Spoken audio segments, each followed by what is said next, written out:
Si čula za reč Samudaripen ili Porajmos? To je romska reč za Holokaust.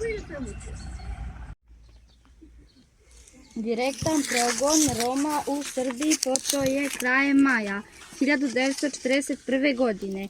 Od tada su Romi bili obavezni da idu na prinudni rad i da oko ruke nose žutu traku, na kojoj je pisalo cigajneri. Bilo im je zabranjeno da rade u državnim institucijama, da idu u bolnice i druge javne ustanove i da koriste javni prevoz.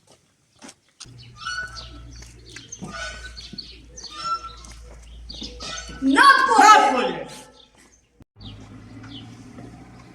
Napolje!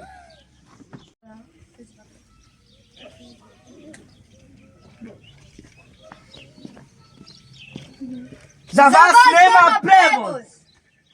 Od oktobra 1941. do početka 1942.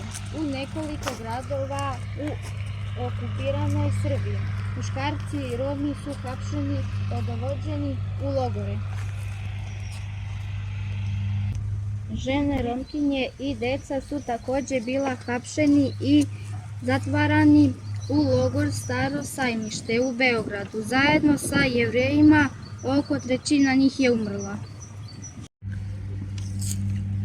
Romi i Jevreji iz beogradskih logora su doveđeni kraj Tamiša i tu je na desetine hiljada njih pogubljeno od strane nacista i fašista.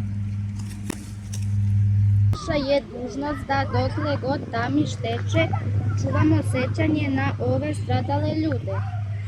Iako je prošlo mnogo leta, sećanje na njih ne bledi jer za njima su ostale jake žene koje su podizale svoje porodice u teškim vremenima.